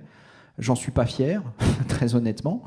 Je le regrette profondément, mais quelque part, dès qu'on veut avoir des choses qui ont un peu d'ampleur, on a besoin d'un peu de moyens, d'un peu de temps et de beaucoup de talent autour de soi. Et ça, malheureusement, il n'y a que les jeux AAA aujourd'hui qui peuvent vous l'offrir. Mais j'espère que ça va changer, sincèrement, parce que la créativité aujourd'hui, elle est chez les indépendants.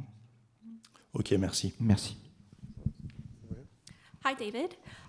So my question is, currently the gaming industry, the trajectory is going into, it's leaning heavily towards social games and Facebook games. Yet the giants of that industry, Zynga, for example, they see no incentive to invest into the narrative space. They don't need to. They're printing out money as we speak. So my question is, do you think that there is, do you see that Facebook games, social games can expand the narrative space, have meaningful stories, have more dilemmas, while still maintaining the mass popularity it currently enjoys? Well, there is a rule in business. If it works like that, don't change anything.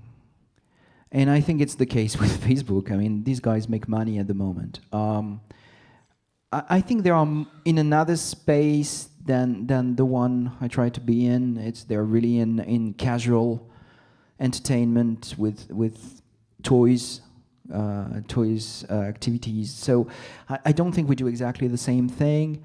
I wonder if at some point people won't get tired of these social games, because there's a huge difference in quality, in immersion, in whatever. It's very popular right now. I don't know if it's going to be as popular 10 years from now. That's my question. But at the same time, these games are free. The games I make cost $69 if you want to play them, plus the console. So my concern is much more to make sure that the games we create that are so expensive, there is an added value that is extremely strong. So people will prefer to spend $69 to buy one of my games rather than to spend 99 cents to buy an iPad or an iPhone app. You know, there must be a huge gap between both experiences, and this gap should not be just technical or graphical.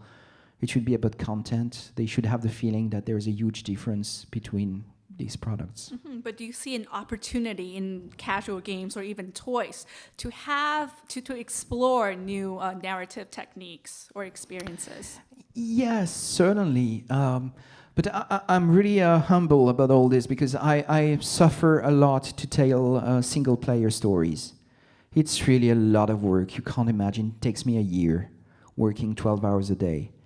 So it's so much work just to create single-player experiences that I can't even think of creating multiplayer, whether it's on Facebook or on something else. But that's a very interesting direction, and this is definitely something I'm going to explore in the future. How can we create a Heavy Rain that would be multiplayer in a way or another? I don't think I'm going to work on Facebook games as such, because I'm not interested by the platform itself.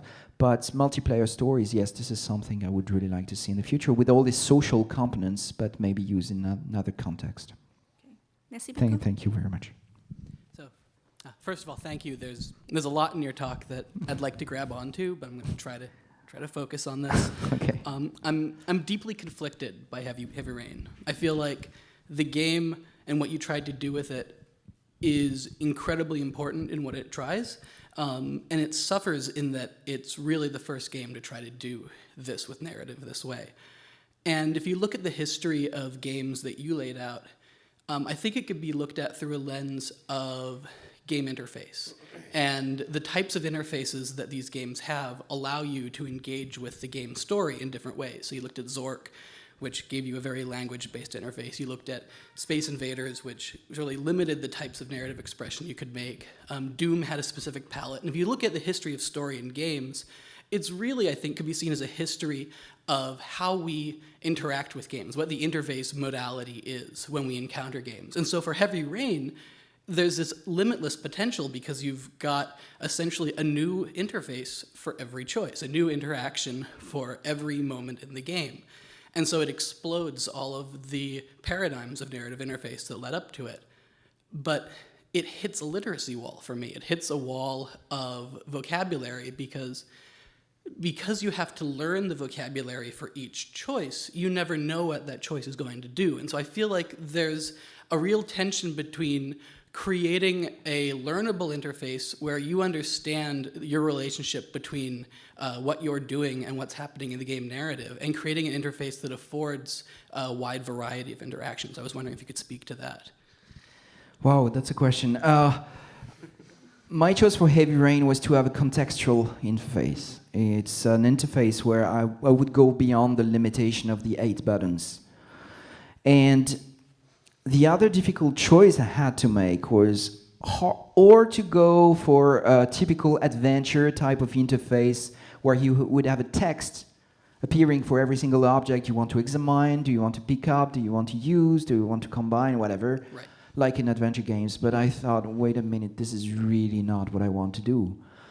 And we came up very late in the development. Actually, it was just a little bit before alpha, with this interface that I wanted to try for ages that would be really simple, pure, integrated in 3D, and based on movement, based on gesture. Mm-hmm. And I thought that was the common mechanics. It's based on gesture, but it's true that you don't know in advance what you're going to do with it. And I thought that was fine if you always make the most logical thing that you could do.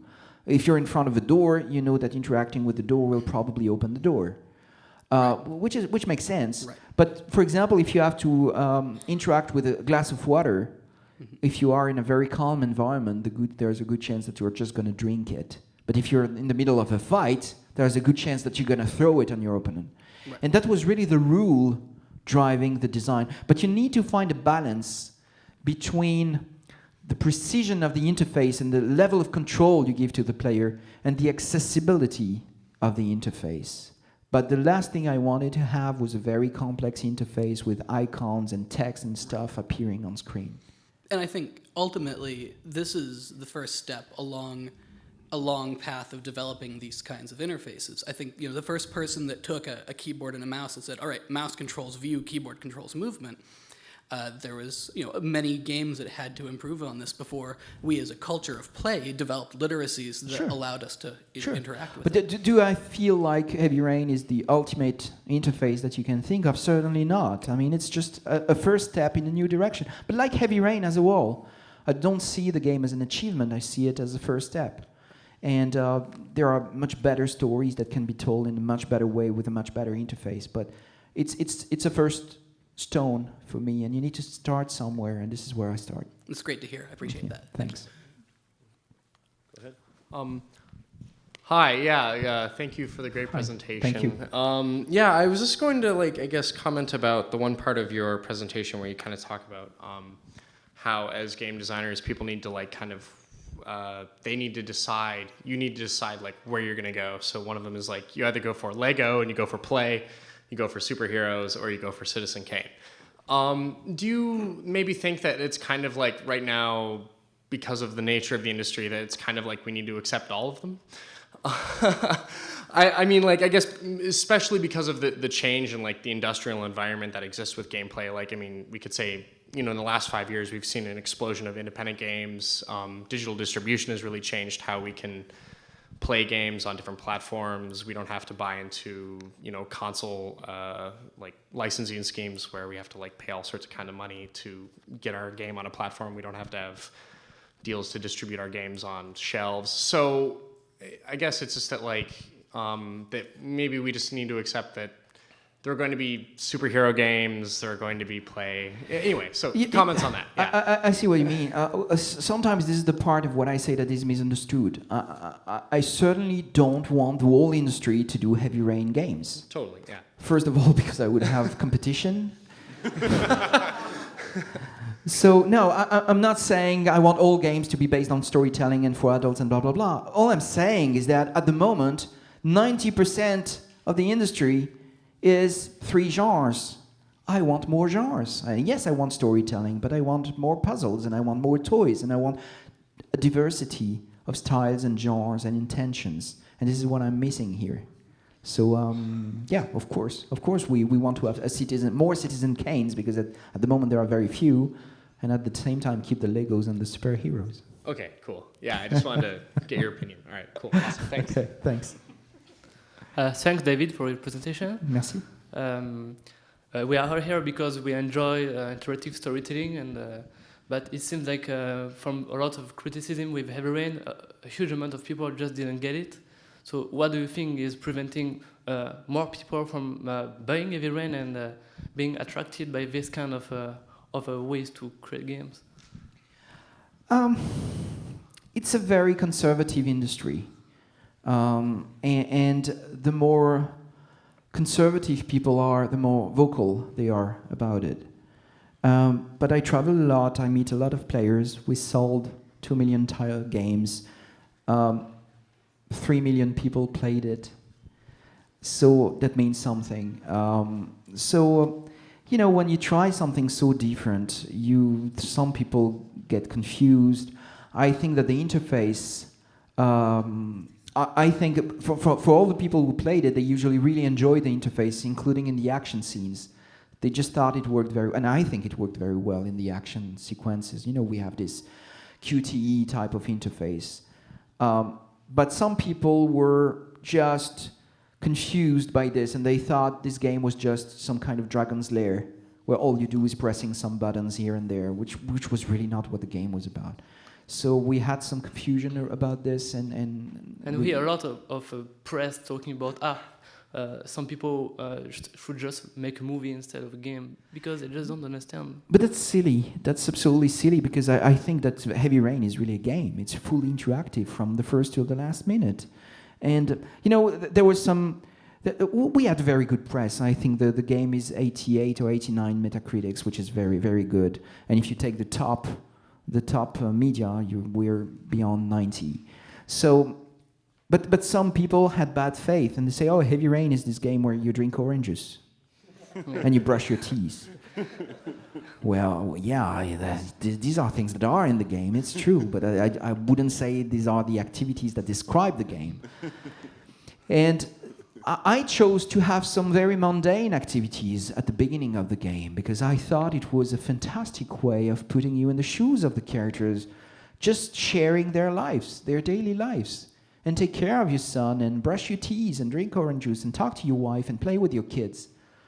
And that's something we also saw a lot in the games in the 90s. A lot of adventure games make you closer to your character by doing some mundane tasks. You need to create empathy. It's strange to do that. You need to create empathy. I'm just amazed. But even when you play a first-person shooter, I just bought one recently to play with my son because he loved them. So I have to play with him. And it's incredible that you start and you have a cutscene coming from nowhere and you're in the middle of a battle scene and you need to kill people, you don't know who they are, well, what the fuck. I mean. And there is another meaningless cutscene where they try to tell you something. I mean, I can't care less for what I'm doing in this game. And this is probably not a game I'm going to play until the end because there is no link between me and my character. There is nothing that will make me come back and play more.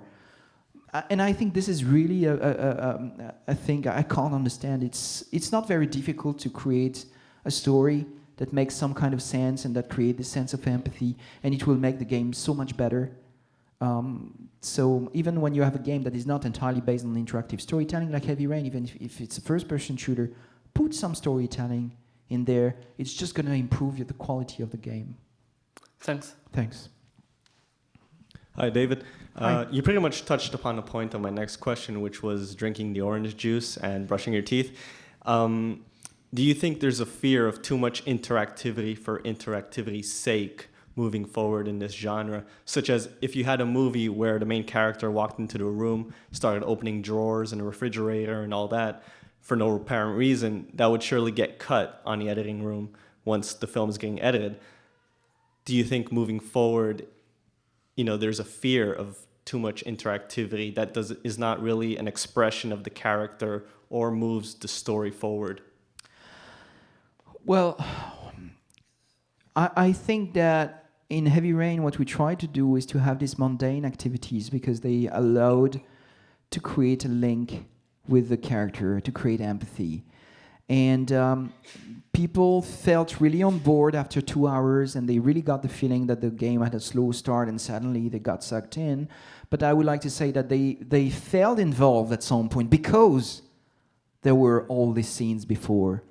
These are the scenes we use to build empathy and to build the link between you and your character. And I think they are so important. So important. If you cut the game and if you get rid of these scenes, it's a very different game. No, I'm not scared. As long as it means something, as it does something for a characterization, for example. I think it's very important. But my favorite scene in Heavy Rain is probably this scene called Father and Son at the beginning where you take care of your son. And you have a full house and the garden that you can explore.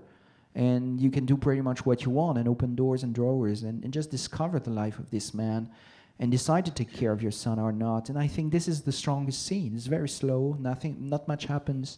It's not very spectacular, but it's very depressing, and you get really in the shoes of the character. So as long as it does something for characterization and storytelling, you can brush your teeth and drink orange juice, that's fine. All right, thanks. Thanks. Hello. Bonjour. I wanted to say first that I really enjoyed your game.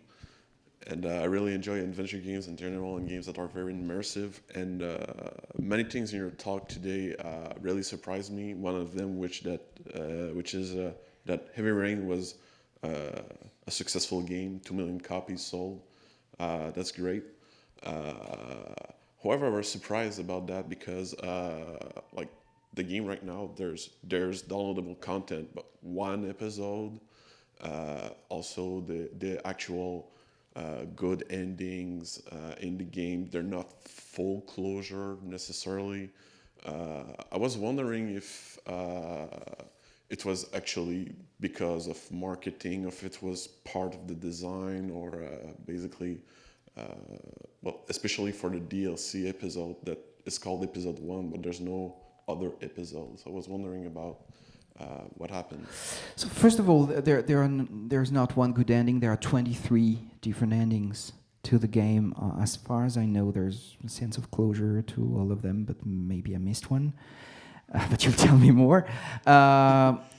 With the episodes, what happened is that we, as I explained before, we wanted to develop prequels. We wanted to tell what happened to the characters before they arrive in the story, because we know little apart from Ethan and Shelby for different reasons. We know very little about Madison and Jaden, but we wrote all their life before this moment, and we wanted to have episodes dedicated to each of the 4 main characters to show how they reached this point. Unfortunately, we talked about it to Sony, and we had to make a choice between developing the Move edition and developing the sequels. It was because I didn't want to spend another year or 2 years working on Heavy Rain. Again, as an author, I need to move on. I pretty much said what I had to say about Heavy Rain and their characters in this world, and there were other stories that I wanted to tell as quickly as possible. And with my team, they spent more than 3 years working on this thing, so it was important for them to move on. So we asked Sony, do you want more DLC? Do you want Move Edition? And they said Move Edition. So this is it. But who knows, maybe one day we'll get back to this, because the prequels are written. So, all right. Well, thank you very much. Donc, c'est encore moi, désolé. Pas grave.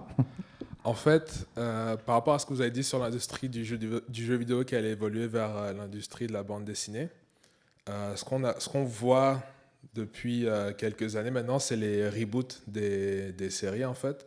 On voit ça dans l'industrie du cinéma, dans l'industrie du jeu vidéo, et j'aimerais savoir, dans l'industrie de la bande dessinée, et bientôt aussi dans l'industrie du jeu vidéo. Est-ce que vous êtes pour ça? Est-ce que vous comptez un jour peut-être rebooter Heavy Rain, par exemple, ou est-ce que vous trouvez que ça nuit plus à la série qu'autre chose en réalité? C'est toujours pareil, ça dépend de ce qu'on en fait. Il y a sûrement quelques exemples de reboots qui ont été intéressants et qui ont été plutôt réussis. Moi, je préfère qu'on essaye d'inventer de nouvelles choses, honnêtement, et c'est en tout cas moi, à titre personnel, ce que j'ai envie de faire. On nous a beaucoup demandé de revisiter Omicron, qui est une grosse communauté de fans en France, de gens qui ont vraiment apprécié le jeu et qui aimeraient voir un Omicron 2. Je sais pas, moi j'ai écrit Omicron quand j'avais 28 ans ou 29 ans. Bon, est-ce que j'ai envie de revenir où j'en étais à cet âge-là, même pour faire complètement autre chose? Je suis pas sûr, je préfère inventer de nouveaux mondes et raconter de nouvelles histoires. Dont je me sentirais plus proche aujourd'hui. Mais après, il n'y a pas de règles, et je condamne sûrement pas les gens qui font ça. Et s'ils sont contents de ce qu'ils font, s'il y a des gens qui ça fait plaisir et qui font un truc bien avec, pourquoi pas? Ok. Maintenant, c'est pas la direction la plus créative pour une industrie quelle qu'elle soit. Mais par rapport à Omicron, justement, il n'y a pas quelque chose que vous souhaitiez corriger par rapport à ce jeu-là précisément, que vous auriez... Non, corriger, non. Que j'ai plus d'expérience. Si je devais le refaire, je le referais probablement pas du tout de cette manière-là. Évidemment. Et heureusement, c'est très bien. Mais est-ce qu'il faut revenir sur Omicron pour le refaire bien aujourd'hui, ou est-ce qu'il faut avancer et puis découvrir d'autres choses? Moi, honnêtement, je préfère ça. Donc voilà, c'est la direction que nous on a choisie. Okay. Merci. C'est aussi la raison pour laquelle on n'a pas fait de suite, si je peux prolonger votre question. Pas de problème, allez-y. Parce que faire un Heavy Rain 2 était pour nous la solution de facilité, et ça aurait été très simple. On aurait vraiment on a déjà une communauté de gens qui connaissent la marque, puisqu'il faut parler de marque, Heavy Rain, et qui aurait probablement eu un intérêt sur une suite. Maintenant, moi, repartir sur là-dessus. Après, on glisse un peu vers le côté, ça y est, c'est une vache à lait. Donc, ça y est, j'ai fait un truc qui marche, donc j'en fais vite, je fais une suite pour essayer de tirer encore un peu plus. Je suis pas quelqu'un qui est dirigé par l'argent, même s'il en faut pour avoir la liberté de créer. Mais j'espère ne pas en arriver un jour à faire n'importe quoi, y compris des choses dans lesquelles je ne crois pas, histoire d'en gagner. Donc aujourd'hui, j'ai l'immense chance, et c'est un luxe extraordinaire. Et croyez bien, je suis conscient de la chance que j'ai. On me donne de l'argent pour développer de nouvelles idées. Et j'ai la chance d'avoir quelqu'un comme Sony derrière moi qui me fait confiance et qui me dit « C'est quoi ta prochaine idée ?» Ben tiens, vas-y.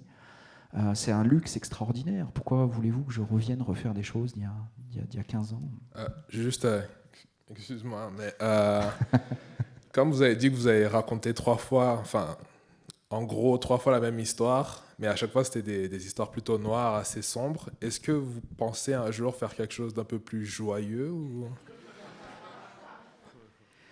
Je ne sais pas si je saurais le faire, honnêtement. Je pense qu'il faut énormément de talent pour être drôle.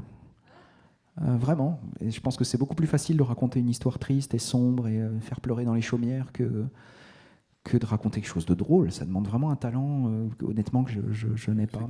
Mais j'espère que quelqu'un le fera. J'espère que quelqu'un le fera, parce qu'aujourd'hui, il n'y a rien qui ne l'interdit conceptuellement. Puis il y a eu quelques jeux drôles, des jeux drôles, pas de rôle, drôles, dans l'histoire du jeu vidéo. Et voilà, moi, la première fois que je me suis marré devant un ordinateur, c'était devant les Monkey Island et compagnie, où il y a des choses pas possibles. Bon, il y en a eu d'autres depuis. Mais oui, moi, je suis impatient de voir une vraie comédie arriver en jeu. Okay. Merci. Merci. You yourself spoke about Heavy Rain as being sort of a first step. Looking back, I guess, on both the production and the finished product, what do you sort of see as both the sort of next steps or sort of the improvements that can be made on the sort of present model, I guess, you had? We are just in the middle of that, trying to understand what worked, what didn't on Heavy Rain, and try to see what can be improved. A lot can be improved on a technical point of view, of course, on a graphical point of view. We have a new engine on PlayStation 3 now that looks really amazing, to be honest. I think people will be surprised by the quality of what we work on, just on a visual point of view. I think we can tell a better story. I think we can blend probably in a better way story and interaction. There are different things we can do. And I just want to play a little bit with the rules that we discovered on Heavy Rain and see how we can make them better, how we can use them in different contexts, how we can go further. But I think the biggest improvement is a better merge of storytelling and interactivity. I think there's something better to do here, and this is what we work on right now. Sure. Sorry, just one quick follow-up. You talked about sort of the collaborative efforts in terms of your story. I was wondering if you had sort of a more specific like editing team that sort of like looked over, or if you just sort of left it open to the rest of the studio to provide feedback. So the way we are organized is I work pretty much alone. So I take a year off, which is something incredibly painful and difficult, to be honest. So I work at home because that's the only place where I can work, I can write. I write literally 12 hours a day and for 12 months. And I really don't enjoy that. It's way too much work. And I try to split my time because I don't want to lose the link with the team.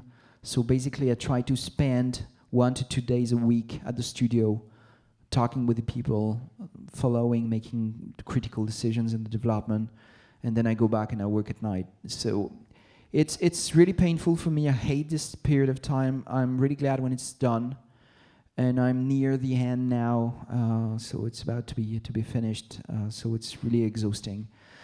What I write is given to my team. My team is 3-4 people that I trust. And they spend their days criticizing what I wrote. So this is what I pay them for, believe it or not. But basically, they criticize, they point all the weaknesses and the missing cases and the things that are inconsistent, etc. And they get back to me with pages and pages of notes. Usually, when I receive them, I'm really depressed, and I say, "Oh my God, I thought I was done, and I'm not." So I do the fixes, send them back. Then usually what we do is we work with a script doctor was usually in Hollywood, and what he does is basically analyzing the script. Same thing, criticizing, but really on a script doctoring point of view, pointing all the weaknesses and trying to provide solutions. He rewrites all the dialogues pretty much because I write in French. Then it's translated in English, and then it's adapted by an American writer. And then we're done. No, and then during development, we adapt. When we implement the game, we see it appearing on screen, and we discover things that work, that don't work. Sometimes there were a couple of issues on Heavy Rain, very few, but there were, I think, 2 scenes that didn't make it to the final game because of pacing. The pacing was really too slow at some point, and we needed to be a little bit faster in storytelling. So there are still things that you discover during development, and you need to keep your mind open to what you're going to discover as you develop. Sure. Thank you very much. Thank you. This will be the last 3 questions we'll take. We'll go over here. All right. Merci beaucoup, David, premièrement, d'être venu. Je trouve que la presse, dans ce que je lis sur Internet, entre autres, souvent, on démonise un peu ton point de vue. C'est vrai. C'est facile de dire, surtout les communautés de hardcore gamers, dès qu'on entend dire là, plus de fusils, là, je trouve que les gens montent en armes. Puis je trouve que ta présentation aujourd'hui a vraiment éclairé ton point de vue, puis c'était vraiment enrichissant de mon côté. Là. Je te remercie d'en parler parce que je suis toujours extrêmement surpris devant l'agressivité qu'il peut y avoir en face. Et tu te dis, putain, allez donc jouer un shooter, ça va vous calmer, ça vous fera du bien. Mais moi, je ne suis pas contre les shooters, je ne suis pas contre les gens qui en font, qui en développent. Moi, je suis incapable d'en faire, je ne sais pas faire ça. Donc j'ai beaucoup de respect pour les gens qui font des jeux d'action, j'ai évidemment autant de respect pour les gens qui y jouent.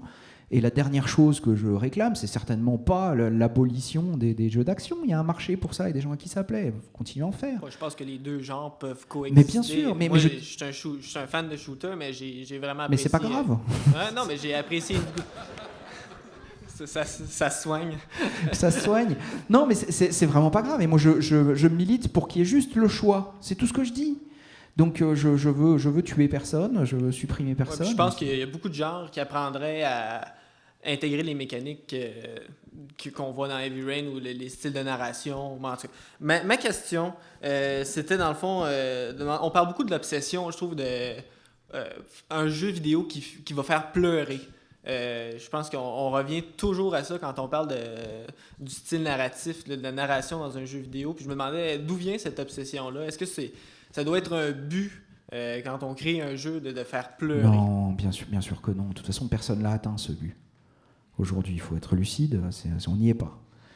Et c'est dommage, hein, mais simplement pleurer, pourquoi pleurer? Parce que c'est l'émotion extrême, c'est vraiment arriver à avoir construit un sentiment de tristesse suffisamment puissant pour arriver à aboutir à ce qu'on pleure. Donc c'est une forme d'aboutissement quand même, le jour où on y arrivera, ça sera quand même qu'on aura franchi un cap. Maintenant, c'est pas tout de suite et on n'y est pas. Mais est-ce qu'on la voit, la barrière? C'est quoi la barrière qu'il faut passer pour... Je pense qu'il y a un peu de technologie quand même. Je pense qu'il faut arriver à atteindre le stade où on oublie que tout ça c'est des pixels, mais de manière continue et pas simplement à des moments. Mais je pense qu'aussi il y a beaucoup d'écriture derrière, beaucoup de caractérisation, et c'est en fait là que ça se passe. Mais voilà, puis il faut aussi, c'est vrai, arriver à parler à un public que ça intéresse. C'est vrai que quand on a... Moi j'ai beaucoup de hardcore gamers qui ont joué à Heavy Rain, principalement des hardcore gamers. Bon, c'est pas les gens les plus faciles à émouvoir non plus, hein, parce qu'on fasse tomber une petite larme des gros fans de Call of Duty, faut y aller hein, quand même. Mais non, mais j'exagère évidemment, mais je pense qu'il faut aussi arriver à élargir notre public et à trouver aussi des gens qui sont de plus en plus réceptifs, ou en tout cas demandeurs d'avoir des émotions différentes dans les jeux. Merci beaucoup. On va y arriver. Question de temps. Bonsoir. Bonsoir. So I might switch English-French, but I'm sure you'll be all right. So I just wanted to start with two stories of Heavy Rain. They're real short. In fact, the first one's really short. I failed at wiping my ass with the towel in the shower a few times and got subsequently game over, and that was the end of the first story. You're wrong. There's no game over in Heavy Rain, as you know. Yeah, well, I failed at it, and I felt that it was game over. Let's say that. Okay. But yeah, no way. Let's say I wasn't impressed, okay? A little time later, I got to play the scene with the detective going to the apartment and checking out what's going on with that girl. Bon, c'est les deux scènes que j'ai jouées et j'ai tout de suite compris c'était quoi le but dans la deuxième scène, même si j'ai pas de PS3 et j'ai pas pu finir le jeu et j'ai pas pu raconter d'autres histoires, j'ai quand même trouvé que ça avait vraiment de bon sens. Fait que c'était cool, je vous félicite. Okay, so back to English and on to my question. So I thought it was really interesting. Oh shit, sorry, no, not just yet. Going back to French. Fait que c'était vraiment intéressant comment tu as mis l'emphase sur la narrative comme étant à la service de quelque chose et que tu as fait le suivi de l'évolution. Alors, ma question vient de là. En un premier temps, et je voulais demander ton opinion sur ça, et ça fait juste une étape sur deux, mais est-ce que tu nous as montré le film des années 50 et tout, je dirais que c'était un narratif à la service de la vente d'un service et non d'une matière brute. Mettons que ça aurait été à la service de vente de matière brute quand le coke était « c'est du coke, achetez du coke, c'est bon du coke ». Mais ici, on voyait dans l'imagerie que c'était plus un facilitateur social, c'est-à-dire la narration facilitait la vente d'une service, c'est-à-dire acheter le coke, non seulement c'est bon, mais vous avez l'air génial en buvant du coke. C'est vrai, oui. Bon, ça étant dit, la deuxième partie, c'est-à-dire le deuxième service de narration pour coke, ça avait l'air de vouloir vendre une transformation et plus simplement une matière brute ou un service que ça t'offre, mais une transformation véritable en bon, you're a sleepwalker, but if coke is around you, you're a super sleepwalker and nothing's ever going to happen to you, like even in the worst situations. Fait que ça, c'est la narration à la service de vente à travers une imagerie de transformation. Bon. Après, je voudrais dire que ça aurait quand même pris du temps. Bon. Citizen Kane, par exemple, comme étant un film d'auteur, et des films d'auteur, plus que d'autres choses, sont quand même avant-gardistes, avait de l'air de mettre le narratif à la service d'une transformation.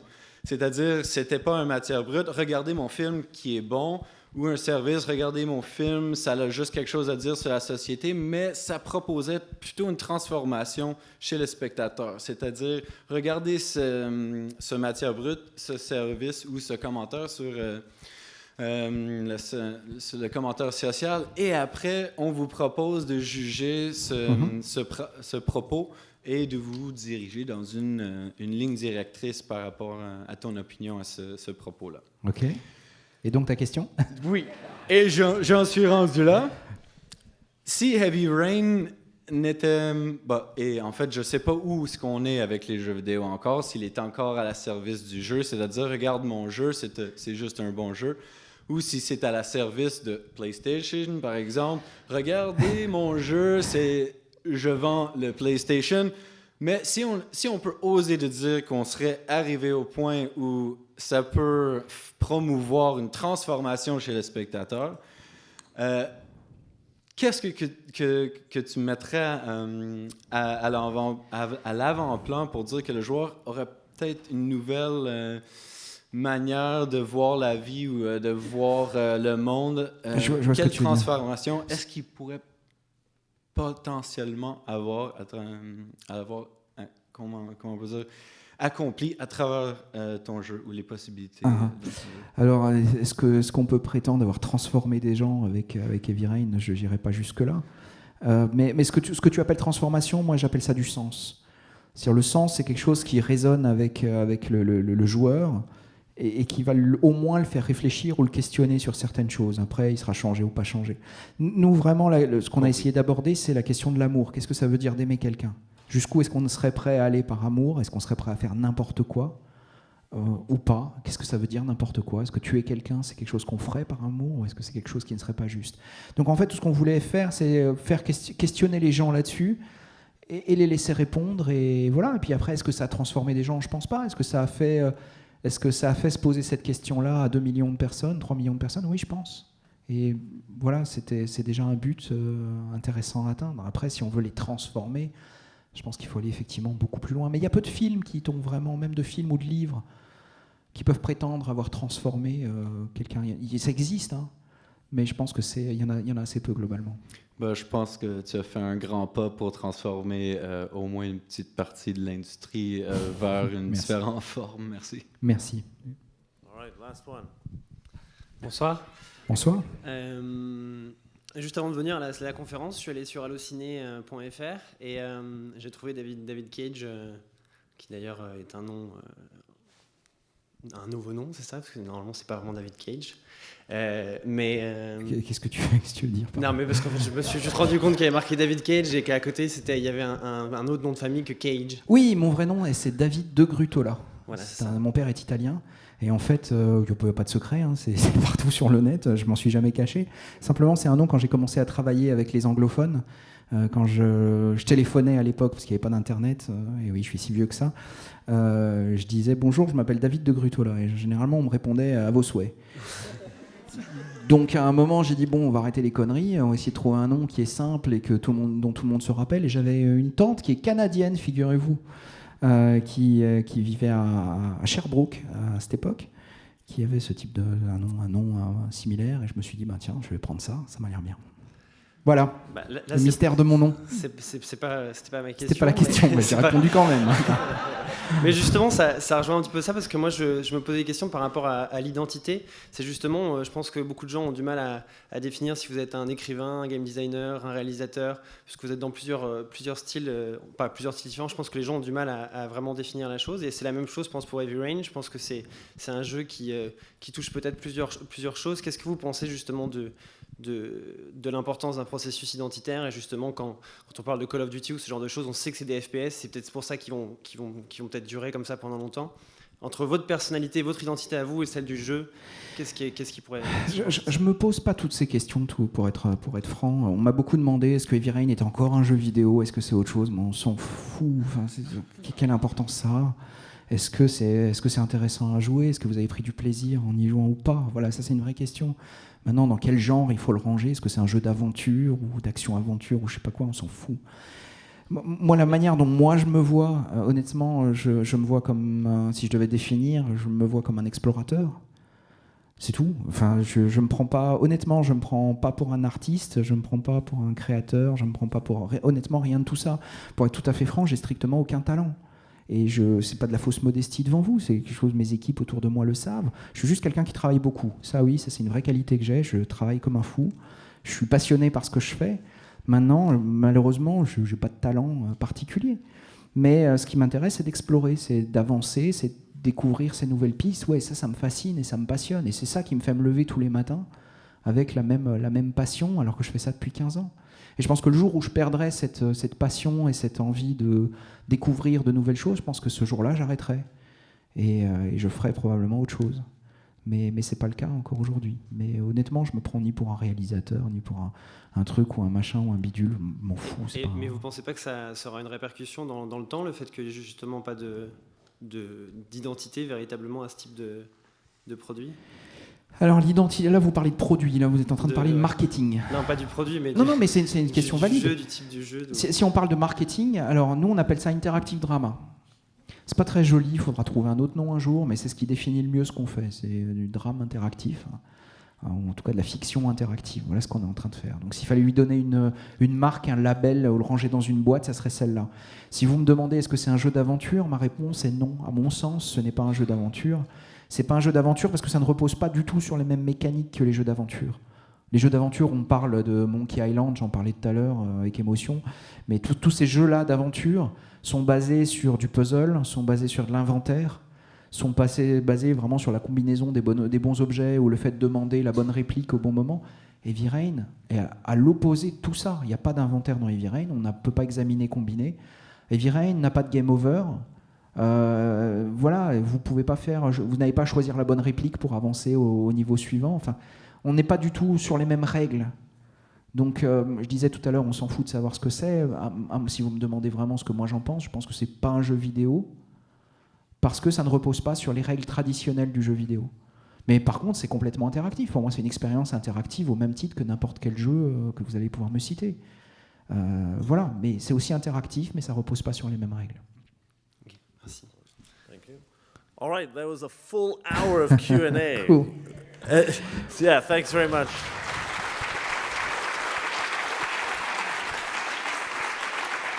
Oui. Yeah. Un dernier mot en français pour vraiment vous remercier tous. C'était vraiment un plaisir d'abord d'être invité. Merci Jason, merci l'organisation.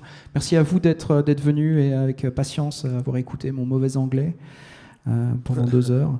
Et donc voilà, j'espère que vous aurez trouvé quelque chose d'utile dans vos futures carrières ou vos carrières présentes. Et voilà, merci à tous. Thank you again, David.